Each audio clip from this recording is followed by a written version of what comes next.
Well, Senio Prospector back with you here. We're in the very north end of the cargoes again.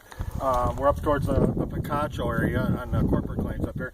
And one thing I want to do is wanted to come up here today with my Falcon MD20 and work with it a little bit. Actually, I wasn't even going to shoot any video on it. I said, well, heck, we're here just this perfect spot. If you look around, it's a quartz tailings from a mine shaft up there.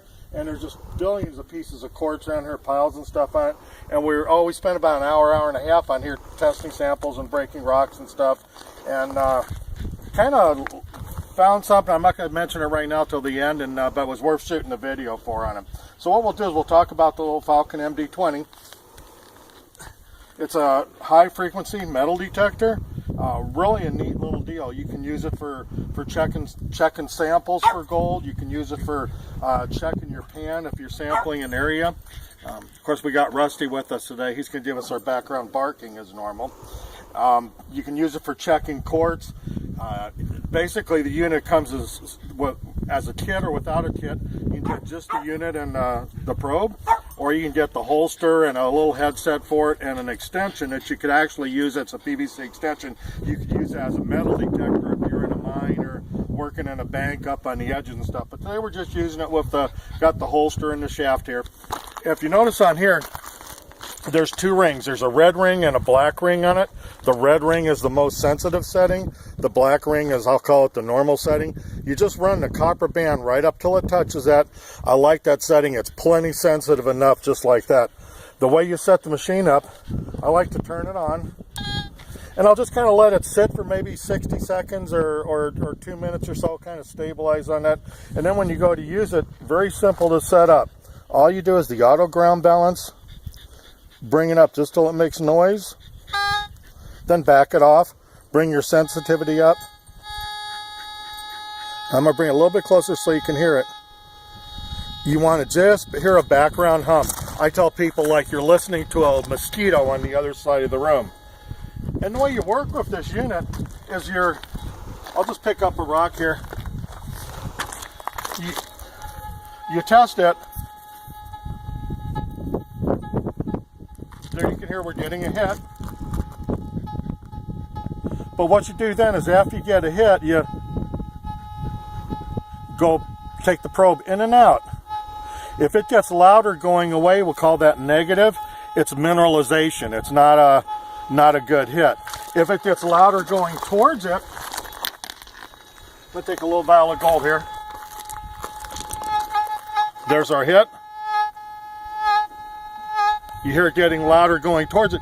That's a mineral, a substance you want to check out. Now there are other things besides gold that'll do that, but if you're out here checking rocks and quartz and stuff like that, it's kind of either going to be gold or not. So kind of a good idea. Just take your little sample, back and forth, check it. Gets louder going towards it, that's positive. It's a substance worth checking out. If it gets louder going away, negative, don't mess with it, don't bother with it. One thing I like to do with this, I'm going to put our little sample in the dirt pan here. You're just out working and you're dry panning an area and you want to sample it really quick. You can get a scoop of dirt in it, shake it down really good, get all the heavies to the bottom, and then run the probe around underneath.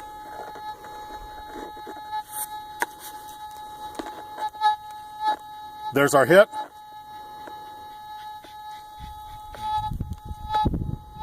Gets louder going towards it. We're going to check it out. If it was a hit going away from it, it would just be black sand in there, mineralization. We wouldn't worry about it. Gets louder going towards it, it's something you check out. So you can kind of work an area, dry pan the material down.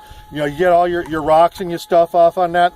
And if it's really fine particles, you're going to have to get it pretty much down to the bottom. So I like to really shake it, tap it down, just like you're dry panning. Go back underneath it. Run it in and out, gets louder going towards it, it's a good hit on it. What we were doing out here, we were checking a lot of these pieces of quartz, and I ran across this big chunk right here. It had some red streaks and stuff going through it, and I was checking the edges of it. Oops, we kind of knocked our thing out of adjustment here a little bit.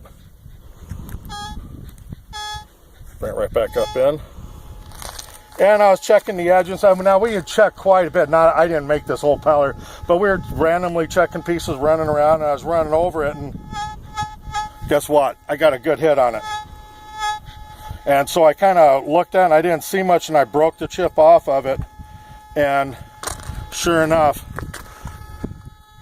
there's our nice little piece of gold right there. I don't know if it'll stay in focus without the macro on, so we'll just pull it out just a little bit. But that's exactly what we got. Now that was on this hunk of quartz, right on, don't want to lose that stick in my pocket. I was checking the whole thing over and didn't get much till we got to one little edge here. And on the top it wouldn't hit, on the bottom it did. So I had my, oh I know, to put it back in place, I had my Eastwick pick on here, and I just broke the little corner off and checked it. And there was a crack in there, and that's where that gold was up inside that crack on it. So it was kind of a fun thing to check on it. I spent an hour or so out here, and that was the only thing we found on it. We'll probably spend another, now I'm excited, probably spend another hour out here checking out some more of these samples on it. I don't want to say exactly where this is, but it is on the north end of the cargoes, and it is on a claim. And it's kind of a cool area we have access to on this. So I just thought I'd share this work on the MD20 with you. If you have any questions, you guys can email me on it, and I'll be happy to try and answer any more questions. Anyway, it's a San Diego prospector down here in the cargoes. Sign off. We'll catch you guys soon.